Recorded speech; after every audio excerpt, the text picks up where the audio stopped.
What's going on, everyone? Welcome to another episode of Bro History. It's Henry Zamota and Danny Abeljabar. Sorry about that, Danny. Guys, I just screwed up. We started recording for about 5-10 minutes, and I had my fan on, my room fan, and we had to restart this. You're really pressing yourself, man. And normally I'm chilling as per usual, but today I've got a splitting headache, so I'm trying to get through this recording today, and we've got to start over. Yeah, Danny texted me this morning or this afternoon saying, "Man, I'm really not feeling well. I don't know if I can do this show today." And I'm like, today is the only show that I can do it. Day I can do it this week. And so Danny is being a trooper, and he's going to currently hiding in the dark right now. Usually, hiding in the dark. He's putting his head down and trying to get through this show. And I say everything's going to run smoothly, and then first things first, I leave my fan on, and we have to erase the first 5 minutes. But we did have an interesting conversation about weed dispensaries, but I guess we'll have to save that for another day. Yeah. Maybe we should just get directly into the topic. Sure, let's do it. All right. So today we're going to be talking about the Cold War. I know what a transition. I don't know the best way to segue into this or how to lead into this, but I personally have been wanting to talk about the Cold War for a while. I think there's a lot of parallels between the Cold War and now, and this has been one of my main interests as of late, as far as what I've been reading about and what I've been looking into. So today's episode will be the origins of the Cold War. Does that sound good, Danny? Yep, I'm down. And I want to just kind of preface this. So before World War II, so before the federal government started deducting your income tax from your paycheck, the United States did not have a permanent arms industry. After every major war, the U.S. would eventually demobilize. Right. So if you look at a chart of U.S. military expenditures as a share of GDP, you'll see spending spikes during the years of 1861 to 1865, so the Civil War, and 1917 to 1919, World War I. So you got to look at these. You can find these charts of spending throughout the entire country's history. But they're really interesting to see those spikes during war years. But then they all, the x-axis line drops all the way down, and you see the other great powers of the world, like Germany, Russia, France, UK, outspending the United in military spending. For example, the Civil War, the U.S. went from over 1 million soldiers to 200,000 soldiers by October 20th, 1865. And the same thing during World War I. Why? Because they all died? No. Well, so the U.S. Army went somewhere around 140,000 soldiers right before the war to over 4 million in a year. Oh. However, by the 1930s, that number drops back down to around 140,000 again. So a little bit of a roller coaster. 140,000. Yeah. Well, I mean, we were conscripting soldiers, and there was a lot of volunteers, but I think maximum there was 2 million who were in Europe, and then there was 2 million back at home. Altogether, there was 4 million. It was a 4 million man army during World War I. Well, I mean, after the war, a lot of these people are, they are discharged, and by the 1930s, that number drops all the way down. So one of the books I've been reading, and it's one of my favorite books, it's called The War State, and it's by a guy named Mike Swanson, who's a former hedge fund owner who also writes just really good history books, and he kind of specializes on the Cold War and defense in the national security state. I would highly recommend it, and I'm going to be pulling multiple quotes from his book for this podcast. But he writes, in 1934, the military budget for the War Department was only $243 million, and the whole Army owned only 80 semi-automatic rifles, with most soldiers using out-of-date 1903 bolt-action Springfield rifles. Supplies were so low that in 1935, the Army Chief of Staff, General Douglas MacArthur, set a hopeful goal of stockpiling enough ordnance for a 30-day supply of ammunition. In 1940, the military had only 80 tanks and 49 bombers. That's nuts. I mean, I feel like I know like 5 guys who have that many semi-automatic rifles between them. So that's a very paltry sum of munitions there. I know you go to any county in Texas, they have more semi-automatic rifles than that. Seriously. But he then goes into U.S. military spending by the end of World War II. So by the end of the war, the United States produced over 88,000 tanks and self-propelled guns, 257,000 artillery pieces, 2 million machine guns, and 97,000 bombers. 99,000 fighter aircraft, 22 aircraft carriers, 8 battleships, and over 400 destroyers and cruisers. That sounds like the America we know. Yeah, that's the America we know. So in total, the U.S. spends over $840 billion during World War II. Adjusted for inflation, that's over $16 trillion in today's money. Yikes. Where does that money go, I wonder? Politically connected corporations. Well, of course. So there is an old saying, if you're going to make a capitalist country go to war, business needs to be able to profit off of it. So in order to appease big business, FDR creates the War Production Board. The War Production Board was responsible for directing war procurement and production, and the board was mainly composed of corporate executives from across the country. Therefore, war contracts went to companies that the board members already had relationships with. So there was no competitive bidding. I think I can see where this is going. So this relationship between big business and government is the genesis or even the origin story of what we call the military-industrial complex, or at the very least of what Eisenhower warned us about. The MIC. The MIC. This is kind of the origin story of that collusion between the state and big business, colluding together to create this massive war state. Yeah, Christian Sorensen told us all about that last year when he was on. But you see, the defense, it doesn't operate under the rules of Adam Smith capitalism. It operates under the rules of corporate socialism. The federal government provides the working capital, and they're given no bid and cost plus free contracts that guarantee a profit no matter what happens. And as you can predict, the people making a fortune during the war wanted to continue making money. Speaking of money. Speaking of making money, want to tell you about a video game that Danny and I have been playing. Conflicts of Nations is a free online PvP strategy game. It's a game where you take command of a modern battlefield and lead a country through war. Modern war. Engage in battles against real players like Danny. Hey, Danny, have you taken over the rest of the Middle East yet? Actually, that's an interesting story. So I did. I took over a bunch of land, got the entire Arabian Peninsula, pushed into Egypt, was going south. I took over most of Ethiopia.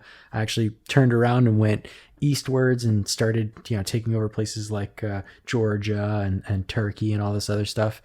And then, and I'm not even kidding you, the Mongols. Oh. So I got wiped by the Mongols, like completely wiped in the first game. I was very upset about it because I was playing this game nonstop for several days, and all that hard work went to shit. But now I learned how to team up with other people in coalitions. So if you're a fan of the show, play the game, and maybe we can join up and take over the world together. Well, the most important thing is, did you have fun playing Conflicts of Nations? Absolutely. And I'm still playing it till today. That's the most important thing. You can fight up to 128 other players in real time in games that takes weeks to complete over 100 beautifully modeled modern weapon systems such as tanks, jets, nuclear submarines, nuclear ballistic submarines, combat attack helicopters, stealth strike fighters, airborne infantry units, and many more. Terrifying weapons of mass destruction with lasting consequences on the population. You know, the kind of stuff that we talk about on our show. So declare war on your neighbors. There's nothing wrong with declaring or simulating war. And you can play this game on your PC or your mobile. And you can download Conflicts of Nations World War III on the App Store or the Play Store. And you can play the web game at ww3.tv. Again, that is ww3.tv. All right, let's get back to the show. So, all right, let's pull this back. There's a book called Lost Alliance by an historian named Frank Castigliola that argues that the reason why the Cold War happened was because the Big Three alliance between FDR, Stalin, and Churchill was split up. So FDR dies in office, and Churchill loses his election to the Labour Party in 1945. Obviously, there's a lot more to it in his book, but you know, he kind of writes more about how the personalities between the three were kind of keeping things together, and then when those personalities were disrupted, or you know, when these guys weren't dealing with each other anymore, everything went to shit, and that's how the Cold War happened. He writes it obviously with a lot more nuance, and I'm just kind of paraphrasing him. But what I agree with, and I think what everyone's kind of forced to agree with, is that FDR and Stalin were partners during the war. And I don't think either one of them planned on a 40-year Cold War. That's crazy, actually. I got to pick up that book because I had no idea that FDR was buddies with Stalin. That's kind of hard to believe, but I guess. I mean, something tells me, though, that Stalin must have had like some kind of ulterior motives. You know, I'm going to whip out those time crystals to figure it out. Well, I mean, I wouldn't say they're buddies. I'm just saying that they were collaborators. They were working together. They were partners in the biggest war in human history. So there was just some level of cooperation, and apparently, you know, they're two of the most powerful people on the planet. So, I mean, they were able to work with each other to fight in World War II.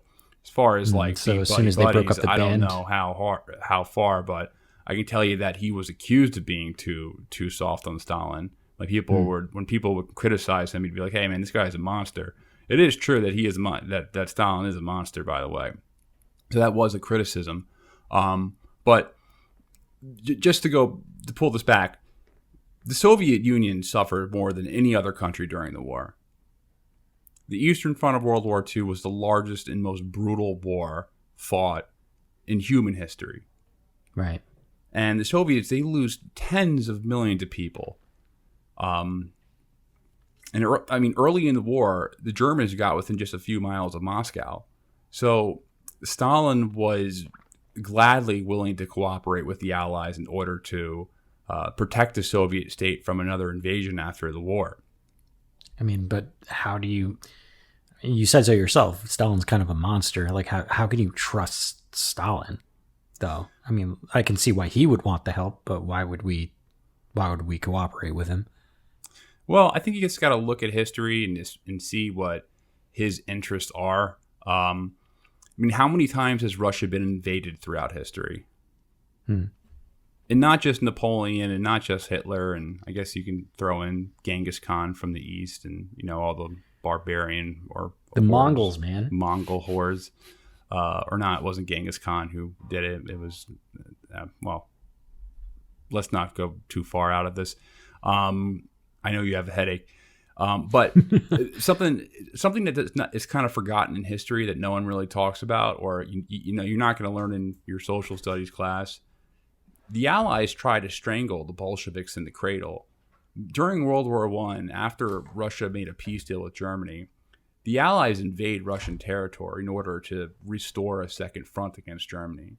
But what happens is that they end up staying and financing the White Movement. You know, the White Movement was the anti-communist movement during the Russian Civil War, and the Russian Civil War, it was the bloodiest civil war in human history. We've talked about it. We've never done a full episode on the Russian Civil War, but we've had some conversation. We probably should. But it is one of the most brutal civil wars in a nation fought in human history. Around 10 million people die. Like this, I think it actually. This is where I got the statistics. The Guinness Book of World Records has it as the bloodiest civil war in human history. I think 1.5 million soldiers died, and around 8 million civilians died of, not just fighting and starvation, fighting related and famine reasons, and disease and things like that. Yeah. But so, yeah, Stalin was definitely an evil guy, but I don't think he was crazy. Like, I don't think he wanted another war after World War II. Like, imagine if the Soviet Union had to fight another war against all of Western Europe and the United States.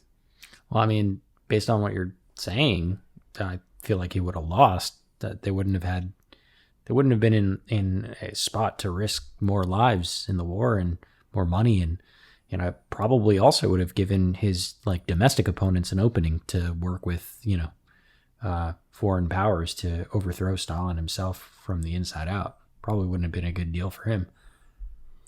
Well, it just would have been another decade of war, of just bloody, terrible war. Right. I think there was some type of desire for peace.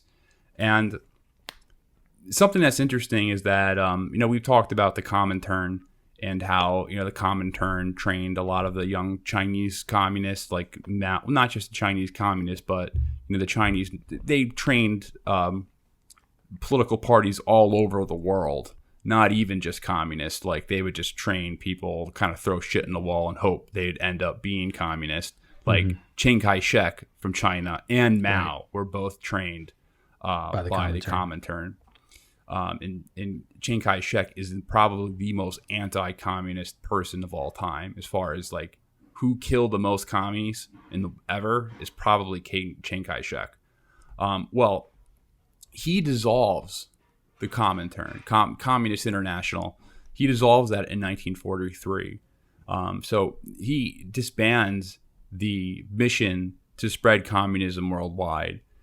His geopolitical goal was to surround the Soviet Union with buffer states to ultimately protect Russia from another invasion from the West. So that's what he did. Once the tides of the war in the Eastern Front started to change and the Soviets took the offensive, he occupied and installed puppet satellite governments in all the countries between Moscow and Berlin. Creating secret police systems like the Stasi and these nations to make sure that they remained subservient to him. Like, as we all know, Germany splits between the Soviets from east, the Soviet side, the Eastern Soviets, the West liberal democracy. Berlin becomes an international city divided up into zones controlled by the U.S., England, France, and the Soviet Union. But very fascinating, development of not just political and military stuff, but also just culture. And that the city was very densely populated, and between East and West broadly, the differences in the lifestyle was crazy. You can even go to some museums of old East German countries, East German Berlin, and just see the epic difference. I think there was an old satellite photo that came out not too long, or I feel like within the last 10 or 15 years, that showed that even till today, the light bulbs in Berlin are different, where you can actually still see the divide between East and West because of how differently they set up everything, right down to the infrastructure, the culture, and of course the political differences. I'd love to talk more about that in a different episode, but it's very, very fascinating stuff. Yeah, man, I've been to Berlin, and it is just a very, very. I felt I was kind of in a somber mood when I was walking around in Berlin. I don't know. I know you lived there for a little bit. Yeah, you lived in Berlin, right? It. Yeah, I lived. No, in Berlin. I love the city of Berlin, but there's definitely kind of a somber atmosphere. For sure. I mean, if you think too hard about what happened there, then yeah, you're gonna feel that way. And especially if you go there as a tourist and you do the touristy things, then yeah, it feels a little bit somber. But I used to live on the east side and go to school on the west, so I would cross Checkpoint Charlie like daily, a couple times a day actually, and it was cool. Like it was cool to learn all about the history and you know, probably one of my favorite movies is a movie called Goodbye Lenin, comedy movie about a guy and his mom. She goes into a coma and she's like one of those like communist like figureheads. Like she was pretty high up in the Communist Party in East Germany, and then she ends up in a coma. And the Berlin Wall falls, and then when she wakes up, it's no longer like you know, Soviet Germany, Soviet Russia in East Berlin, excuse me. And the doctor tells him like, oh, you can't get her excited, otherwise she could die. Right. So he goes through these wild lengths, like he's a filmmaker, and he goes through these wild lengths of like filming like fake news stories and playing them for her, and like going, you know, like dumpster diving to find like old communist, like East German furniture, and like old, it's like replacing new pickles with old pickle labels from the East Germany. It's just absolutely hilarious, but it really highlights like, you know, how much different the two sides of this one city were, even, you know, not even too long ago. It was just nuts. Yeah, man, it's crazy. It's I even got that vibe like going to the Berlin Wall and from the east to west and being like, oh man, this side's kind of, western side is a lot nicer. Yeah, like, it really still is. hasn't caught up, man. Yeah. Man, I don't want to get too off tangent, but I was in Czechoslovakia. Who am I, Dick Cheney? I was in Prague and Czechia now, and I got lost in Prague for a good I don't know, like for hours. I got lost. I was drunk and I walked and I just got set. My phone died and I just walked out of like the old Prague historical city with all the like old castles and stuff like that, where all the tourists are, and I ended up like in some old like commie. Like I was like, oh my god, where am I? Communist I walked blocks everywhere. to the old communist block. It was creepy. Finally, I found a guy who I think was selling drugs, who told me where to go. That's cool. He's like, oh, I'll tell you where to go. I was like, I'm lost. Don't harvest my organs. I'm American.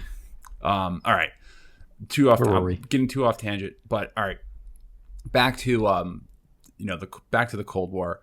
So I have a quote up here. It's from historian D.F. Fleming. It's from the book The Cold War and Its Origins. It was written back in 1961. So this is an older book, and I'll just give you fair warning. D.F. Fleming had been accused a lot of being a communist sympathizer, so I just want to let you know where the source is coming from. But nevertheless, it's a good read, and I think he does bring up some interesting points. It must be, so quoting D.F. Fleming, it must be apparent to all that Russian security cannot be assured if Eastern Europe is in the hands of unfriendly powers. In both world wars, as well as in the Polish invasion of 1920, Eastern Europe had been the invasion route into Russia. Using bases in this area, hostile powers have been able to invade and lay waste vast stretches of the Soviet Union. Thus, the very existence of the Soviet Union depends upon making certain that the government of Eastern Europe are friendly towards her. When one realizes that the West also desires to dominate and control this area, and that it precipitates a Second World War in order to maintain its primacy in Eastern Europe, the basis for the Cold War becomes apparent. Yet Eastern Europe, so vital to the Soviet Union, is in no way essential to the West. For the Russians, the control of the area is a matter of life and death. For the West, it is but a luxury. And I don't think he was a communist. People just, that was a day and age where everyone was being accused of a communist, being as a communist sympathizer. Yeah. I mean, what do we think that this means, that it's a luxury for the West? I mean, like, how is that the case? I mean, for Nazi Germany, at least, it was kind of a life and death situation to have that, Poland and Silesia and the areas to the east of them because they needed it for their growing population, or at least that's was the intended result there. I mean, the area is decently stacked with resources, and if for nothing else, it's a good buffer against Russia or the Soviet Union at the time. So, like, I wonder how is this like our current situation, and how is it a luxury still for the West? Well, it's a luxury for Britain and a luxury for the United States. The United States has no interest. I mean, outside of like NATO, what interest does the U.S. have in Eastern Europe? I see. None. So when this guy says the West, he means like he means the U.S. West. and he means the United States and Britain, the other partners in the war. I don't think he even means France in the context. I guess you can include France in it, but he means the remaining allies. And then Germany at this was kind of. I mean, obviously it's important to Germany because that is also a buffer. Germany kind of has the same problems with its borders, and you can easily kind of cross those borders and invade, and they want buffer states, and that's why Poland kind of, there's no chance of there was no chance of Poland ever surviving because there's just two aggressive states surrounding it who both want that as their buffer for the other. Right. But it kind of sounds, it reminds me of the current situation right now in Eastern Europe with Vladimir Putin, because I think that the Soviet Union's interests are very similar to what modern day Russia's interests are right now. Like, having their kind of cushion there, but, Russia doesn't really have that cushion anymore because NATO has pretty much gone right up to their doorstep. So you can see why Putin acts the way he does when it comes to Ukraine, right? When it comes to having influence in Ukraine, influence in states like Belarus. Like, so, do you see he's that not like similar? Outright annexing those countries, but he definitely wants to exercise as much political influence over them as possible, right? Well, he annexed Crimea, but Crimea is kind of a weird situation. It's a unique situation, as it was Russian and before Khrushchev transferred it from Russia to Ukraine, but it was like a Russian-speaking area. It's basically Russia. All borders are fictions anyway. So, I mean, and also it had to do with the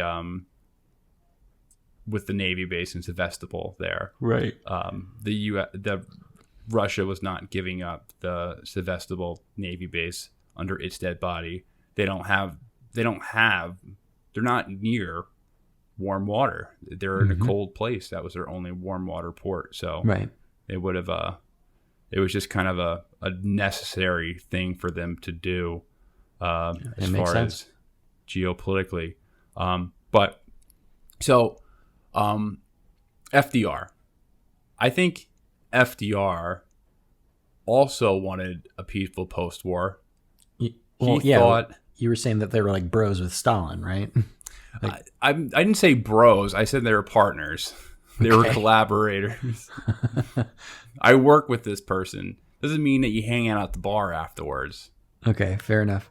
There's a difference between your work friends and friends who work together. Okay. Fair enough. He's a work friend.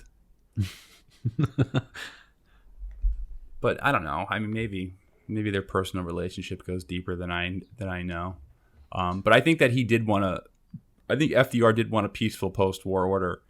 FDR was an internationalist or globalist, what you would call a globalist.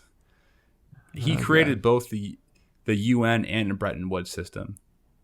So, before the Great Depression, the world's currencies had been pegged to the price of gold. Now, Roosevelt pegged the dollar to the price of gold and turned it into the reserve currency of central banks and nations across the globe. So it was a position that helped us borrow money from other countries after the war and then finance the deficits of today.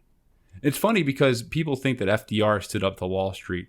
In reality, he was a Wall Street guy. He was financed by the Rockefellers. Like, he was financed by Standard Oil, Royal Dutch Shell, Wall Street banks, corporate conglomerates headquartered in New York. They were known as the Eastern Establishment. They were the Eastern Establishment. Yeah. You got to listen to Richard Nixon tapes talking about the Eastern Establishment. They're very funny. It's like, I'm not even going to repeat them. He says crude things about them.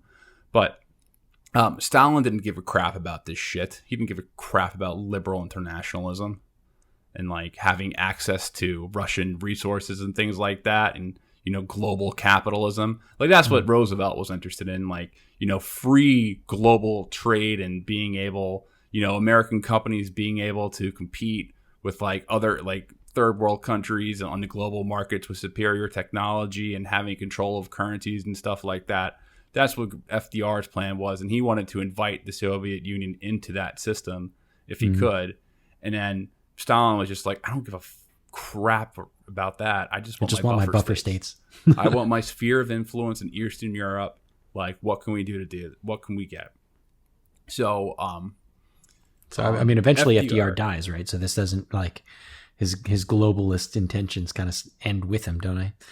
Well, I mean, kind of. I mean, it's not like Truman didn't have the same type of intentions at first, or pretty much the same, but I guess in a different. They didn't include Stalin as much. So what happens at the Yalta conference? At the Yalta conference, right before FDR died, both FDR and Churchill, they make a bunch of concessions to each other, to Russia. So one of the big ones is Stalin conceded Greece to Britain, and Russia was given control of most of the Balkans. Stalin also agrees to enter the war with Japan 3 months after the defeat of Germany. In return, the Allies agreed to recognize the provisional governments he installed in Poland if he held elections. So I got another book from a quote from Mike Swanson's book, The War State. The Soviets left the conference full of optimism for post-war cooperation. A memo of the meeting's results circulated by Soviet Foreign Affairs Office to Russian diplomats reported that there was a palpable search for compromise on disputed issues. We assessed the conference as a high positive fact, particularly on Polish and Yugoslavia issues and on the issues of reparations. So they were making progress then. Right? Yeah, they were. Well, in the Soviet eyes, they were getting concessions from the Allies that they wanted. So one of the big things was, one of the big arguments was Poland. Another big they were trying to figure out the Balkans because the British had a lot of interest in Greece. So those were kind of the things that they were fighting about. And the United States had always been neutral in that part of the world. Like, what the hell interest does the U.S. have in the Mediterranean? Like, there was none. Before World War II, the United States, the only interest they ever had in the Mediterranean Sea goes back to like the early 1800s when Thomas Jefferson was president, and he sent the Marine Corps to go fight the pirates that were robbing commerce ships. Like, that is like the only interest that the United States had in the Mediterranean Sea, prior to these world wars. Like, who cares? Right. That's like my mentality now, but we're kind of forced to talk about it. Like, who cares? It's so far away. But I'm gonna go on because there's more to this quote. Well, so FDR dies. Truman becomes president, and a month later, the head of the Soviet intelligence station in New York warned that economic circles that had no influence over Roosevelt's foreign policy were now undertaking an organized effort to bring about a change in the policy of the United States towards the USSR. These reactionaries, he continued, are setting particular hopes on the possibility of getting direction of the United States foreign policy wholly in their hands, partly because Truman is notoriously untried and ill-informed on these matters. So he's green. He's new. something interesting about Harry Truman that kind of makes him a little bit of an outcast when it comes to presidents. He is the only president never to go to college. Really? Yeah. I didn't know that. I did not know that either until like a couple days ago. Well, it goes to show you don't need a college education. You didn't need a college education in the 1940s. That's true. And now I think that's kind of circulated. I think now you don't need a college education again. People are realizing that they're not that valuable. Well, they're valuable only for the piece of paper to say, hey, I went to college. I was able to not get expelled from something for 4 years. I was able to figure out how to accomplish passing, Hire me. a collective of courses to get a diploma. Right. And I did it unenthusiastically like that. And also I put myself into a great amount of debt, so please hire me. My experience in college is my experience in college. I unenthusiastically figured out ways to pass courses to get a diploma. Ends justify the means, man. The ends justify the means. All right. So something to take note with the Truman, though, is that he's FDR's third vice president. Third? And he's his third vice president. So he'd only been VP for a little more than 3 full months before FDR dies. And FDR was notoriously known for keeping his VPs out of the loop. For example, Truman had no idea that the U.S. was developing an atomic bomb. He didn't know that there was a Manhattan Project until after he became president. So he was kept that much out of the loop. He's like Kamala Harris at this point. Well, I'd actually reverse that. I bet she knows more than Joe Biden does. Yeah. Yeah, I guess that's a fair point. Yeah. I think he actually knows more than he puts off too. No, I think he's totally. I'm just poking fun at him. I think he's just I think he just comes off so bad on camera, but there's a little bit more in his mind than what people think. I used to think that if you look at the other episodes, I used to say that he had Alzheimer's, that he had dementia, but I don't think he does. But let's not get too much into domestic politics. Yeah. Domestic politics. We're talking about the Cold War here.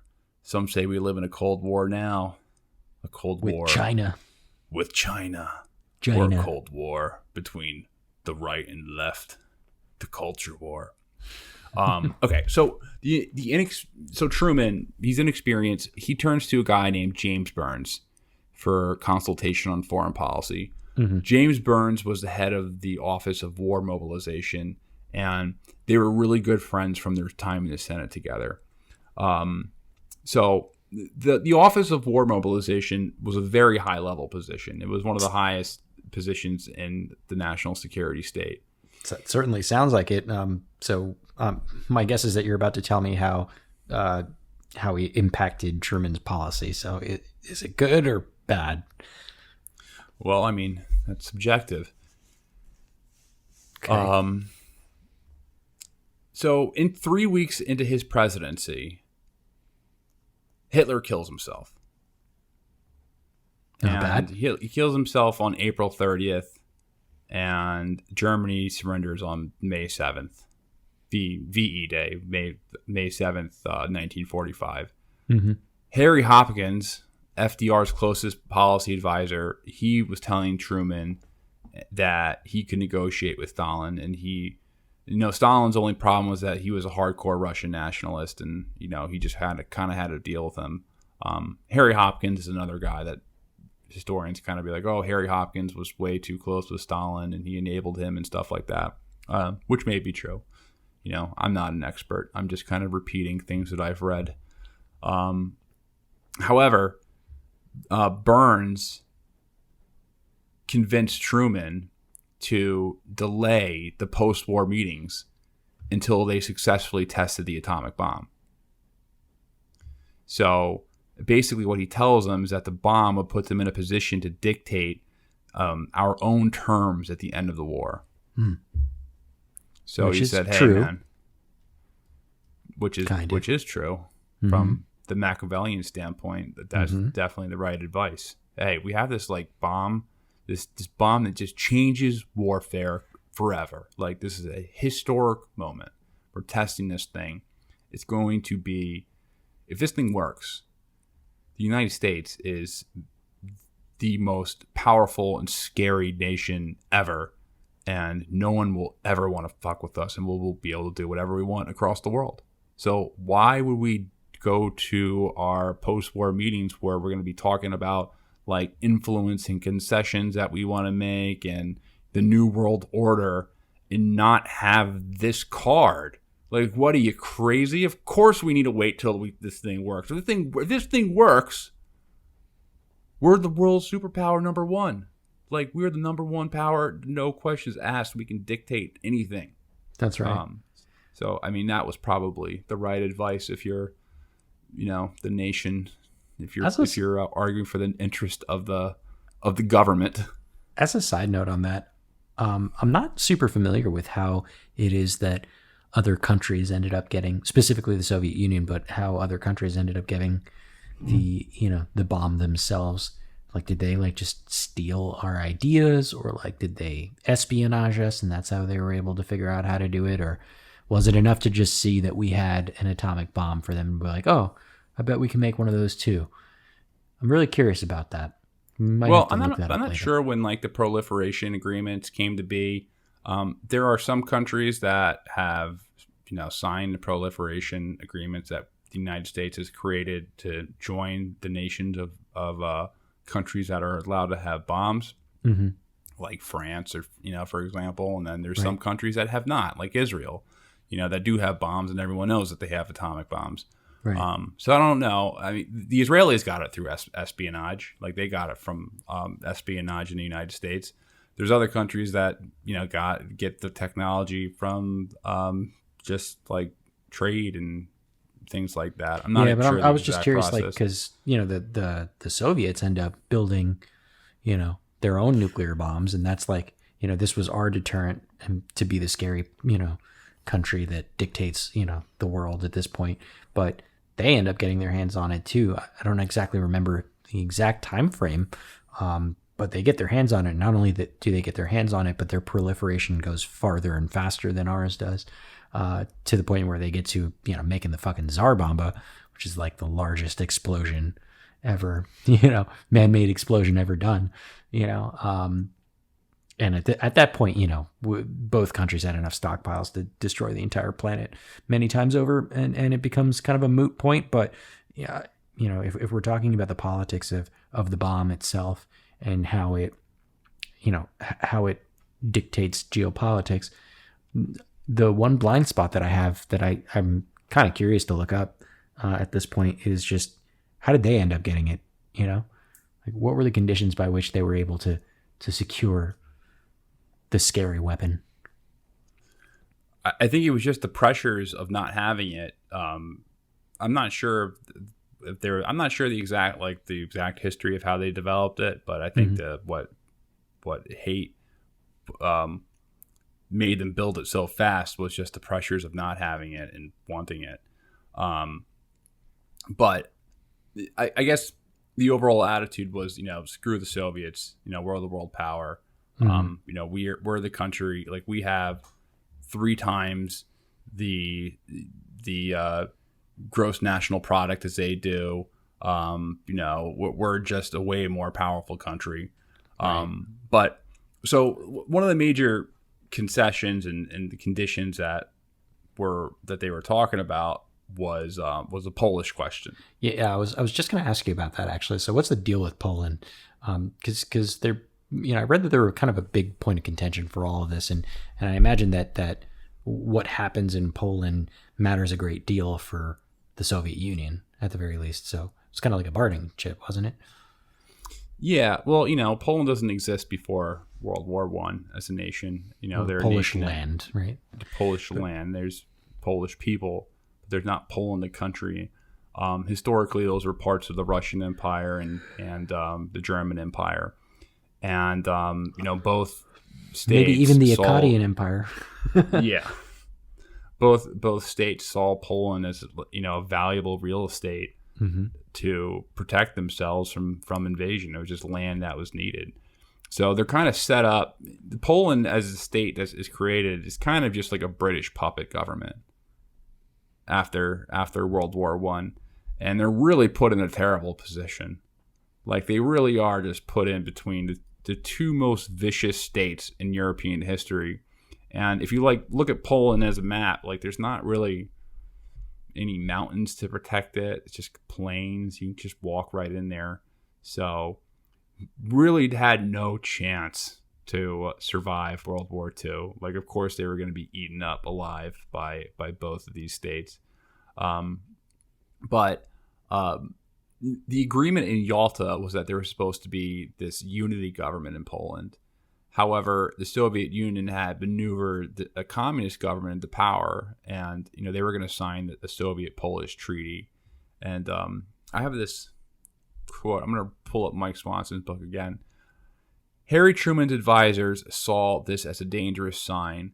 Averell Harriman, America's ambassador to the Soviet Union, rushed to the White House to tell Truman that, in his view, Stalin wanted to keep cooperating with the United States and Britain while at the same time creating his own sphere of domination in Eastern Europe. He advised Truman to stand tough against the Russians. The next day, the president met with Soviet Foreign Minister Molotov and warned him that he expected Stalin to honor all of the Yalta agreements and allow the Eastern European nations to have democratic governments. If the Russians didn't let more men into the Polish government, he would consider Yalta done with. He said he wanted friendship with Stalin, but it couldn't be a one-way street. Molotov sat there stunned and said, "I have never been talked to like that in my life." And it goes on, "Carry out your agreements and you won't get talked to like that," Truman replied. Molotov stormed out of the room. Truman bragged to his advisors that, "I gave it to him straight. 1-2 to the jaw." I gave it to him straight, sure. 1-2 to the jaw. It sounds like he was trying to impress his advisors. Like, I'm president and I need something to prove. So I'm going to go talk to this Russian foreign minister and say, "I'm the president of the United States, motherfucker. What are you going to say back?" Right. I got the bomb. But Stalin does send the message back. It is, and his message is, "It is also necessary to take into account the fact that Poland borders on the Soviet Union, which cannot be said of Great Britain and the United States. The question of Poland has the same meaning for the security of the Soviet Union as the question of Belgium and Greece for the security of Great Britain." So it has the same meaning for the security of the Soviet Union as the question of Belgium and Greece for the security of Great Britain. Belgium and Greece don't border Great Britain. Well, Belgium is very close to Great Britain. You can launch but Greece is pretty fucking far, so I don't like that. We're talking about the British Empire. Yeah, I guess. So on the other side of the Mediterranean Sea, there's a place called Egypt. It's very important to the British. Yeah. And Forgot about that. So there are Middle Eastern assets there. So the British foreign policy has always been about protecting their favorite colonies. Right. So their Afghan wars were all about protecting, and the Afghan wars they got into in the 1800s were all about protecting India from Russia, which is kind of funny. It's, seems like there's been a 150-year long Cold War between Britain and Russia that just never ended. Yeah, no, that does make sense. So what you've described and reading the quotes from the book, it sounds like, FDR dies, things start going downhill from there, and then Truman starts dick swinging a little bit and trying to, put the hammer down, so to speak. And I guess the ultimate hammer is nukes. And the Russians at this point, as you're saying, are negotiating with the Western allies on what to do about Poland, and they had also agreed to help out on the Japanese war front. So, is the breakdown of those negotiations is that why we end up speeding up the timeline on nuking Japan, or at least that pulling the trigger at all? So that's an interesting question, because I don't think anyone's ever really. I don't think there's a historian that's there's arguments between historians on this and why the U.S. decided to do this, and I'm certainly not qualified to give an answer. But I do know that during the Potsdam Conference, which were like the conferences after the war in Europe, where they were discussing, were further discussing the reparations and Eastern Europe, and one of the other big conversations was the war in Japan and what they were going to do afterwards. And one of the big goals of FDR, and it became Truman's goal as well when he became president, because he did continue a lot of the policies that FDR wanted, was to get Russia, to get the Soviet Union into the war and have them invade Manchuria, and eventually the upper half of Hokkaido, the northern island. You obviously know the geography of Japan, like the northern Hokkaido island. That's but right. there were arguments on that as well, because I don't think the U.S. wanted them to take the full island. They just wanted to take half of it. That's a whole different story. But they wanted them to help them with the war to get that over. Well, during the conference, Truman, he receives a report that the atomic bomb had been successful. The tests have been successful. The Trinity bomb. And not only was it successful, but the explosion had been bigger than expected. Right. It was huge. So Truman, he's recorded, I mean, everyone keeps diaries back in the day. I don't think anyone keeps diaries. If we ever going to do a historical take on someone else, you just read their emails and read their tweets and their TikToks. Tweets and TikToks and whatever, YouTubes. But I guess back then you'd have to keep a diary to keep things on the record, right? I can never imagine having a diary. It's gonna be super weird when books are written about important historical figures. Like example, do you really think Donald Trump keeps a diary? Like, they're gonna have to go on just straight up. I thought you a real loser today. What a loser! It was a slab. He was a slab. Okay. They're gonna straight up have to go to his tweets as a primary source for, and I'm talking about in 100 years, well after. You're a loser. Okay. Well after he's dead. God. It's gonna be weird, dude. It's gonna be weird.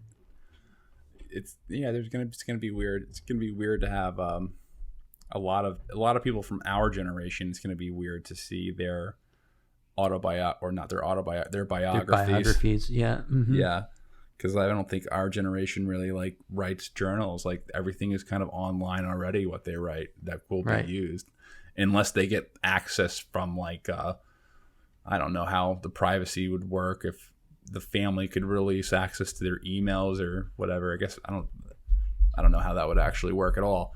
Yeah. What happens to your email when you die? Yeah. What does?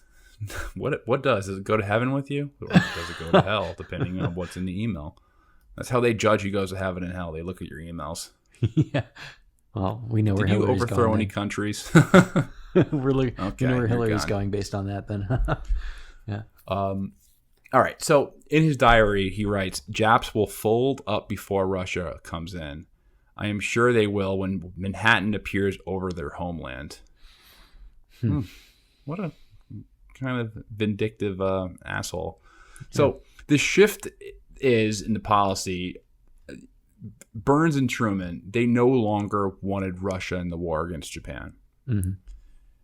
When they issue a declaration of unconditional surrender to Japan, they leave the Soviet Union out as signatories. So they only include England and China. China. Not the communist China, Mao China. They include the King Chai, the Kuomintang. But the last Potsdam meeting, Truman actually even admits to Stalin that he says, "Hey man, we do have a weapon, and this weapon is going to knock your socks off.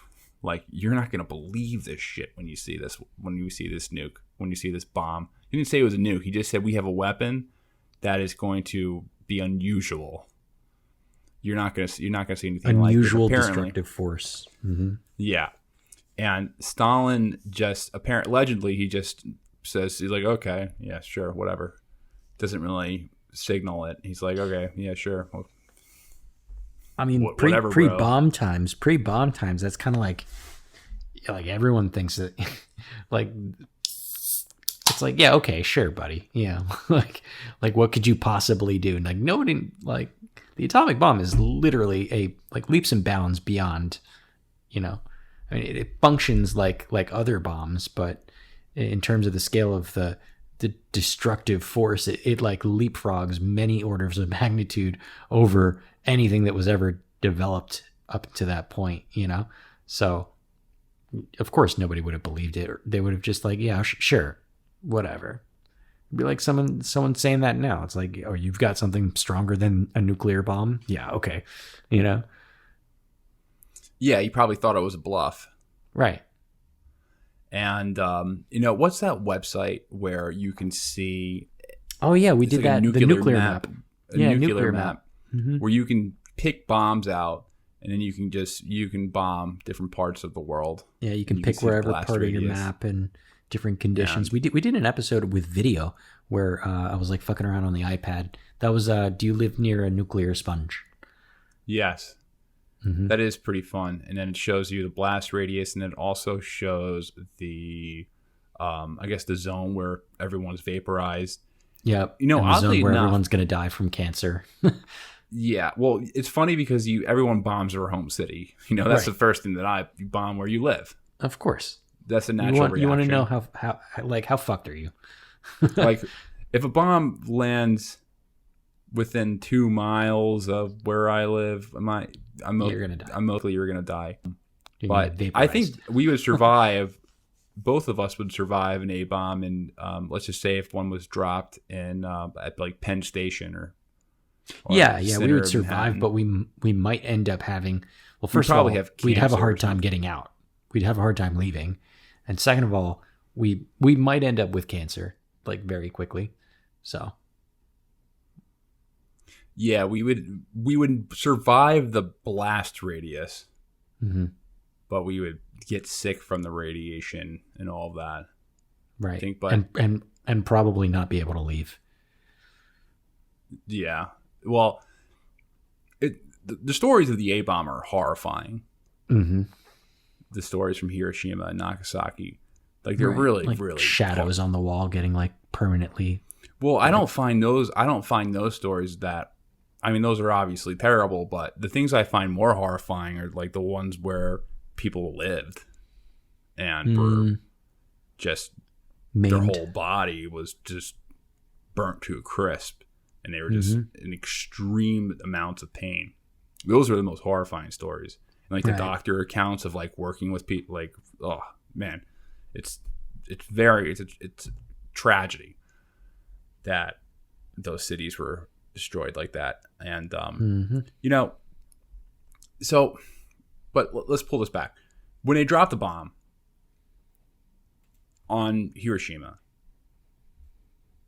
that is the origin of the Cold War. Like, that is the day one of the Cold War, in my opinion, because that is the day that the Soviet Union lost its status as a superpower, and it kind of put them on. It kind of cascaded into this massive arms race of tensions. Mm-hmm. What Moscow called it, they called it atomic blackmail. But Stalin didn't give in. So what the Soviets did is that they responded by moving their invasion up by 2 weeks. And what Truman did is that he bombed Nagasaki. So it's like, I mean, come on. If you buy into the claim that dropping the atomic bomb on Japan ended the war early or saved more lives than they killed, after vaporizing Hiroshima, they could have at least waited a few weeks before nuking another city, right? Right. They didn't need to do it right, like sequentially like that. Yeah. They could have let that settle in, saying, hey, listen, do you see how horrible this was? We can do it again, and just give it a couple of weeks to settle in. Like, all right, Right. Let's see how. I mean, there is an argument to be made about, like, I don't know, maybe they bolster their air defenses or something like that to make it harder for us to do it a second time if we waited too long. But I think you're absolutely right. Just the one would have been enough. And I remember, I think we talked about this on the show, but there were some proposals to just drop one off the coast of Tokyo. You know what I mean? Like, not on the city, but like right next to it, right in the water, and just be like, look what we can do. The next one hits Tokyo, you know? And that might have been enough to scare them into submission. But well, in the world of revisionist history, there's a theory that the Japanese didn't surrender because of the nuclear bombs, or the atomic bombs. They surrendered because the Soviet Union joined the war effort, and they wanted to surrender to America, not the Soviet Union, and that was the major primary reason why they surrendered. It didn't have anything to do with the bombs. Well, I mean, I think the truth lies somewhere in between, probably. Yeah, obviously the truth. It's hard. I do know that Tojo was overthrown prior to the war, so the Japanese were trying to get a new government in place, and one of the new government in place in Japan was going to try to end the war. So there's a lot of analysis to be done there. But I guess to pull this back, what this does is that it pressures the Soviet Union to get the bomb as quickly as possible. Yep.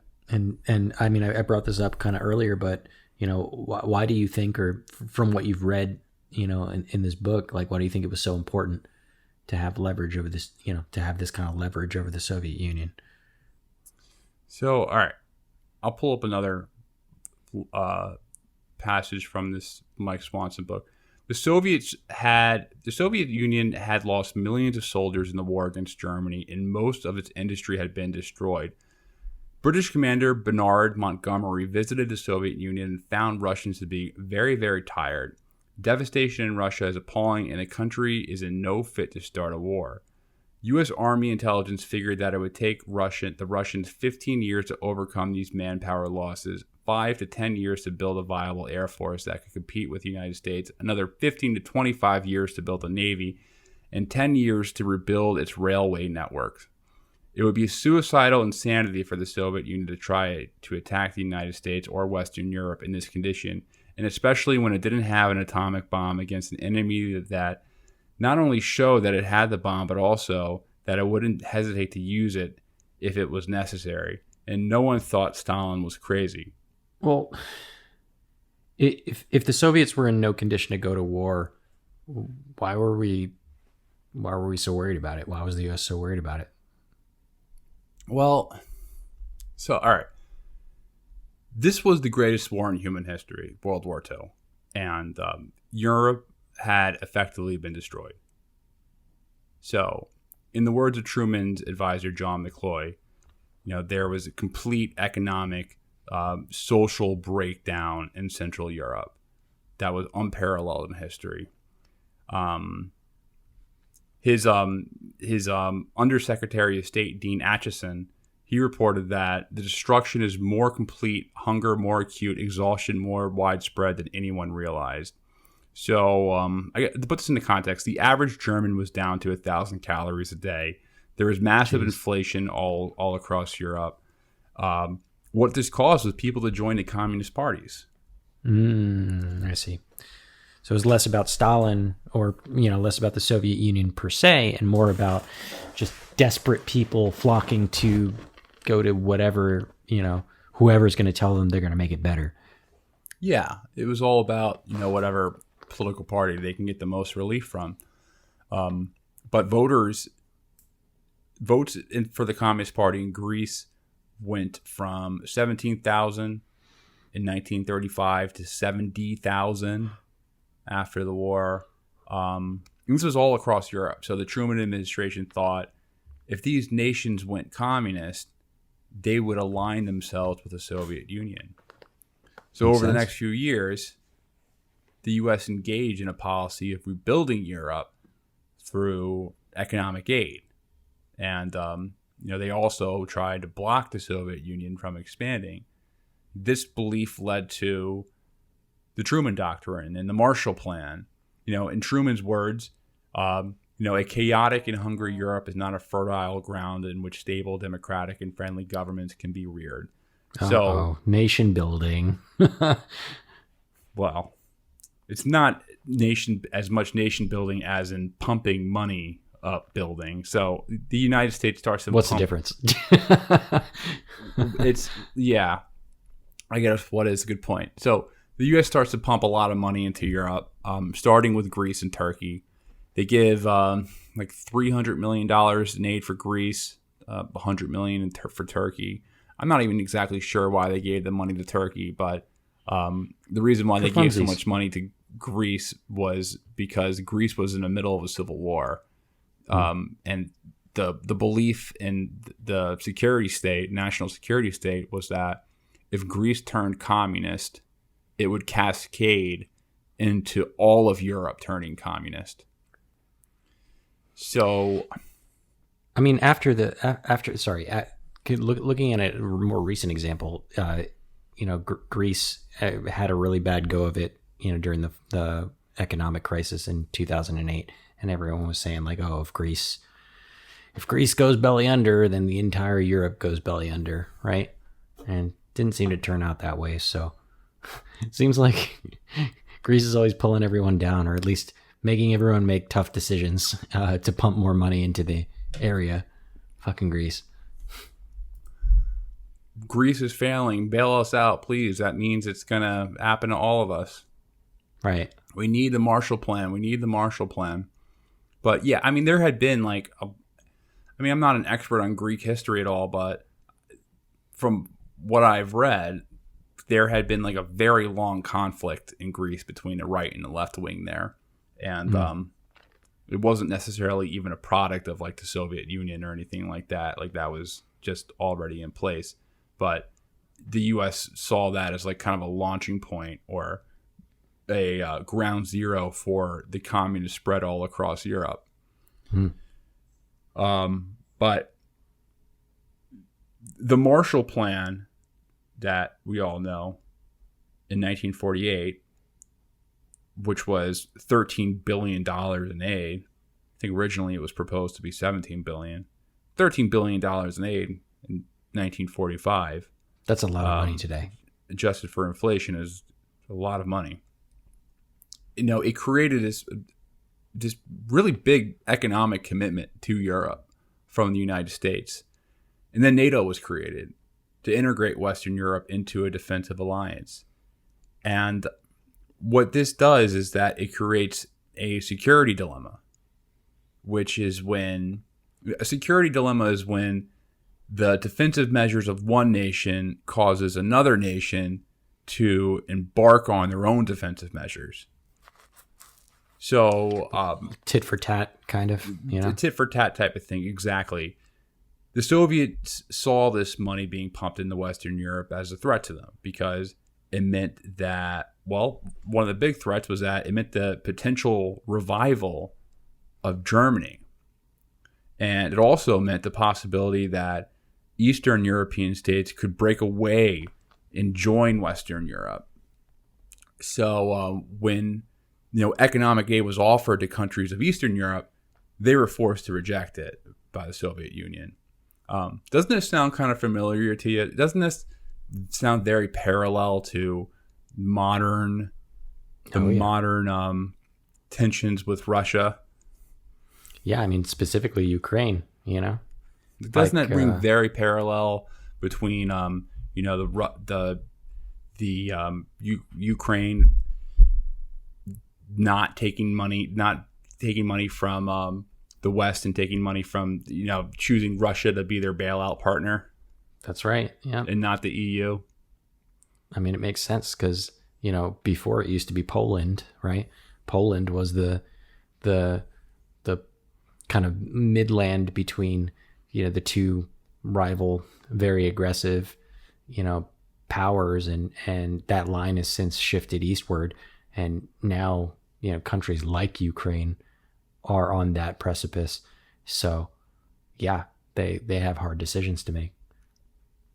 Yeah. So in 1948, this was a very important year in the Cold War. There also, I just want to mention as well that the resistance to this, or some of the resistance to this, was among the old right. So the old right were like the old.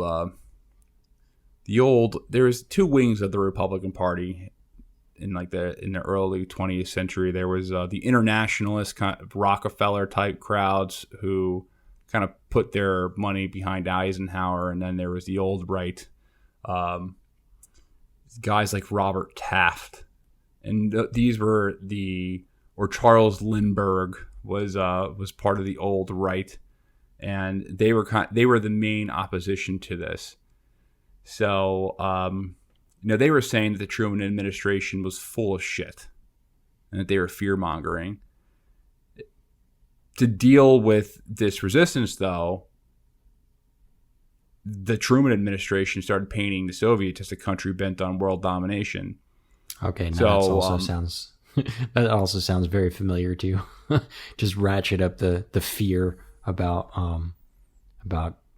other superpowers, other world powers. Well, all right. So there's a coup that takes place in Czechoslovakia, Czech Republic. Czechia. Czech Republic. Czechia. There's a coup that takes place in Czechoslovakia at the time. In February 1948, the Communist Party there takes full control of the government. And this was one of the reasons that the Truman administration said that we needed to do a Marshall Plan. And I have a quote. I have another quote from one of my favorite historians, Ralph Raico. And I quote this guy all the time, because I love his writing so much. He writes a lot about World War I too. So I use him quite often.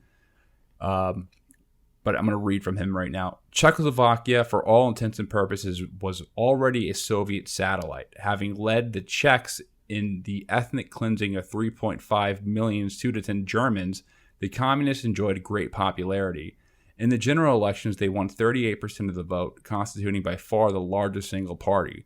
The American ambassador reported to Washington that the communist consolidation of power in early 1948 was a logical outgrowth of the Czech-Soviet military alliance dating back to 1943.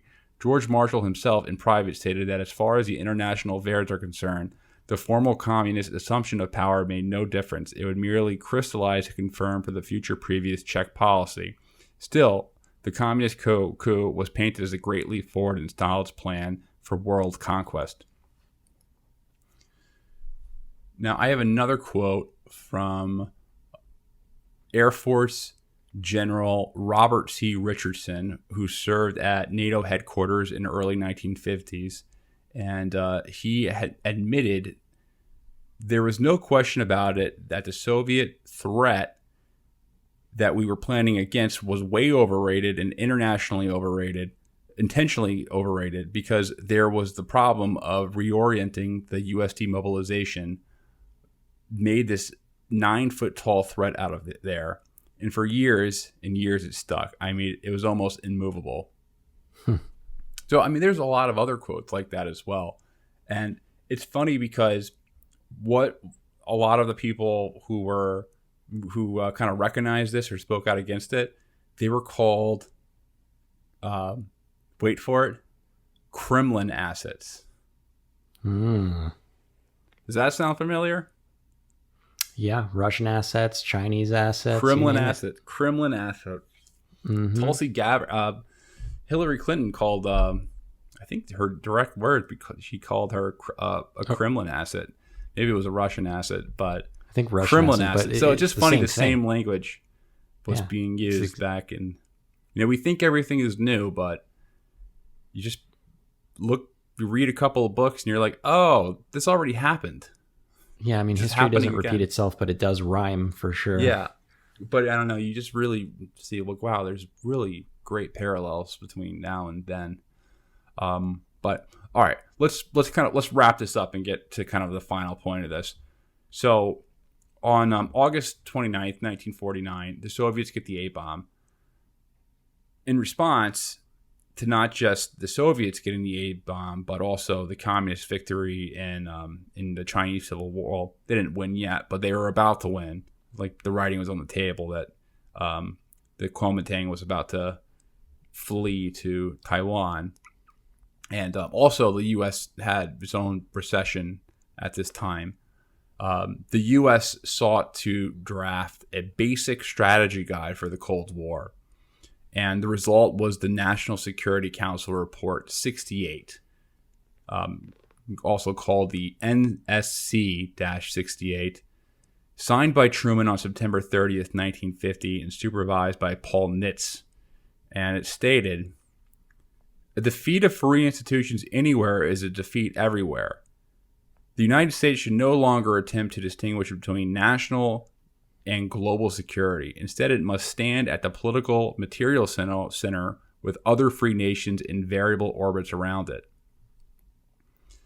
That's very like egotistical. It's a very self-centered position to have. It goes on. So public opinion was to be conditioned to accept the large measure of sacrifice and discipline. It is also laid out right now I'm reading from Ralph Rico. It also laid out the basic public economic policies that the U.S. pursues to this day. One of the most significant lessons of World War II experience was that the American economy, when it operates at the level of approaching full efficiency, can provide enormous resources for purposes other than civilian consumption, while simultaneously providing a high standard of living. So what this does, this document calls for, the National Security Council Report 68, the NSC 68. If you want to look it up, just type in NSC-68. You're going to find more information that way. It calls for the tripling of defense expenditures, effectively building a garrison state. To justify the increase in defense spending that the group wanted, they had to portray the Soviet Union as a growing and dangerous threat. And the NSC-68, it claimed that the Soviets were spending so much money on defense that by the year 1954, they labeled that the year of maximum danger, in which the Russians would be able to launch a total atomic attack against the U.S. and overrun Europe, unless Truman authorized a rapid defense bill to counter them in their purpose or their quest for world domination. Now, allegedly, and from what I've read about this, is that Truman, when he was handed this, and Truman was, I think a lot of presidents are not necessarily like super malignant people. I think he kind of was like, "Oh man, this is nuts." I don't know. We can't triple our defense spending. Because back in the day, I mean, there used to be like some kind of tradition of fiscal responsibility. Like, no one wanted to. If you told any president that we had close to $30 trillion, we were in $30 trillion of debt, they would shit their pants, no matter who you spoke to. Like, if you spoke to FDR, the most big government president ever, and you said, "Hey, we're in a $30 trillion deficit," he'd be like, "What? What did you do? What happened?" Well, it started with you. It's your fault, actually.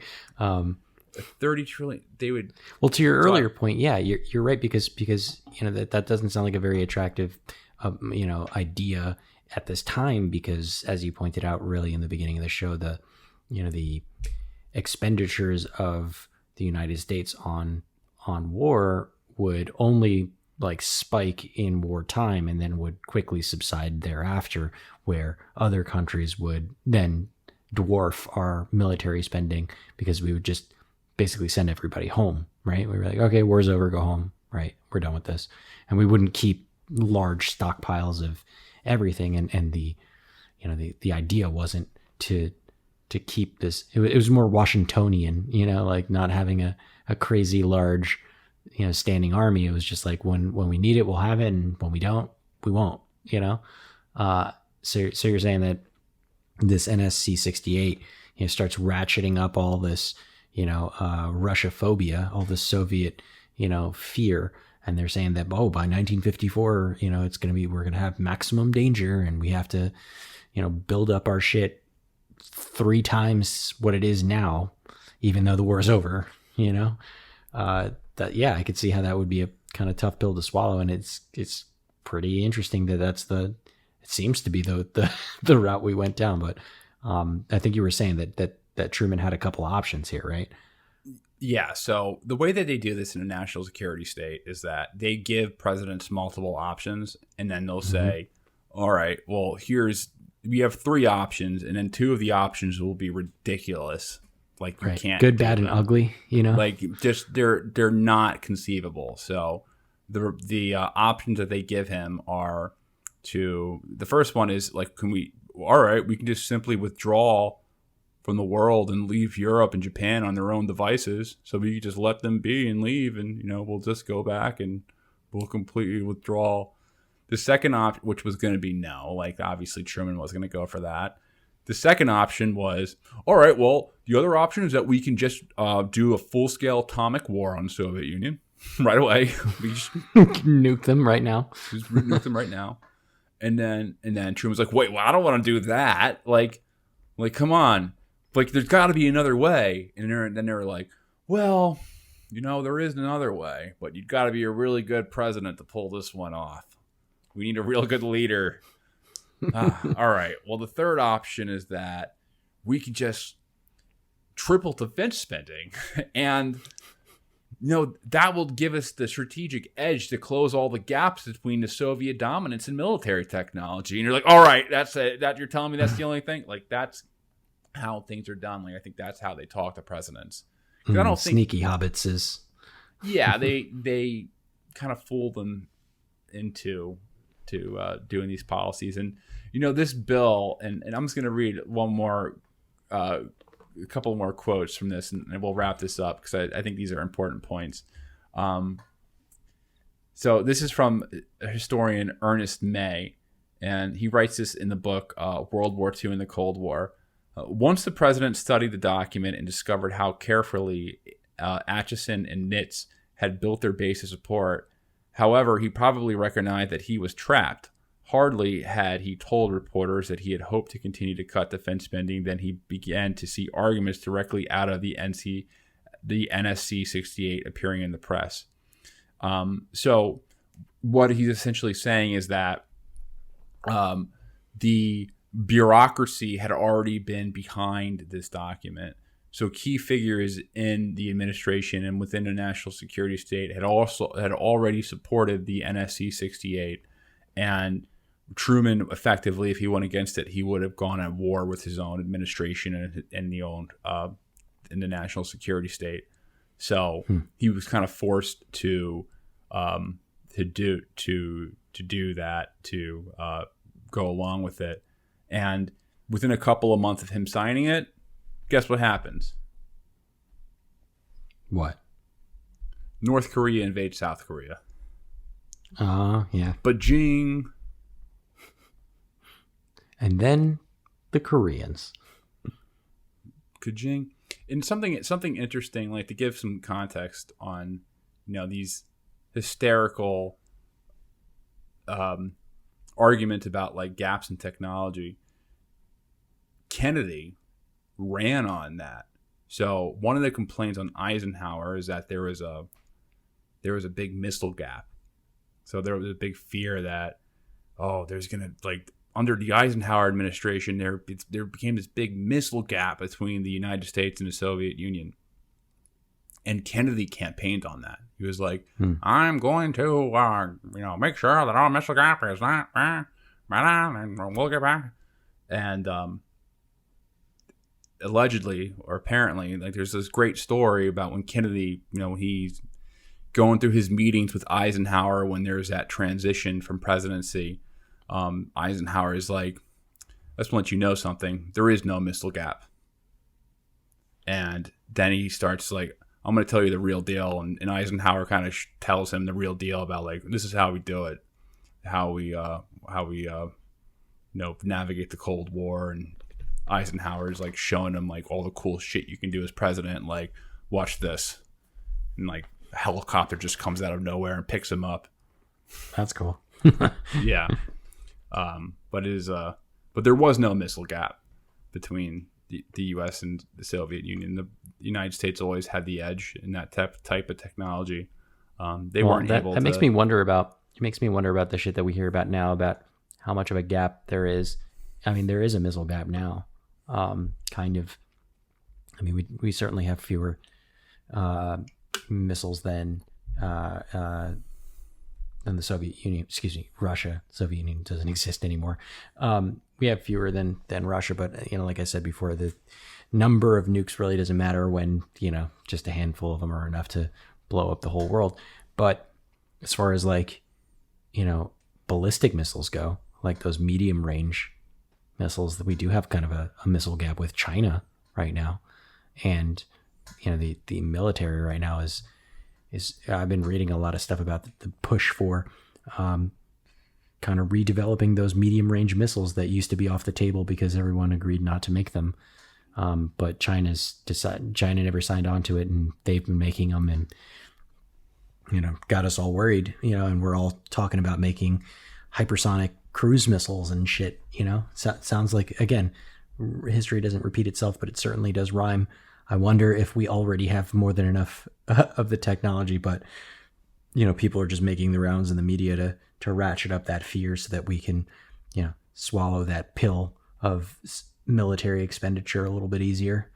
It's the spoonful of sugar, so to speak. Yeah. And before we wrap this up, and I just want to be clear on the point I'm making, because I know I'm going to get a lot of shit for this episode. This is one of those stories. This is one of those episodes where we're bound to get shit. I'm not trying to make the point that the Soviet Union was a good state or it wasn't as bad or as evil as people say it was, as far as how they treated people and the secret police and all that. The point I'm trying to make is that I don't think the Soviet Union was ever a threat to the United States, and that a lot of the Cold War was manufactured by our own military industrial complex to continue getting these really sweet contracts. Yeah. That's that is follow the money. Yep. I can't do a Jesse Ventura impression. It's not that good. Follow the money. Maybe if I work on it, I can get it. Eventually. Eventually. All right. I know you have a headache, so let's wrap this one up. Yep. All right, everyone. Thanks for joining us for another episode of Bro History. I hope you guys enjoyed listening to it. As always, we're always just trying to introduce you guys to new topics and things like that. Obviously, further reading is always necessary. We're not the authorities. We're just guys who like to talk about this stuff. But if you like and enjoy the show, make sure you rate and review the podcast. That is the number one way to support the show, is rating and reviewing the podcast. So just go ahead to that 5-star in Apple and rate the podcast. It's a great way to help us grow. And then there's Patreon. Go to our Patreon to support us. You'll have access to our Slack account. Our Slack account is a great way to talk to us. We have a really fun community there where we talk pretty much every day. People are posting there, honestly, almost by the hour at this point. Like, right. It's a really fun community. So yeah, sharing support us on articles, Patreon to get that shit. Yeah, it's a great community. So we hope to see you there. Anything else? No, man. All right, peace, guys. See you next week. Peace.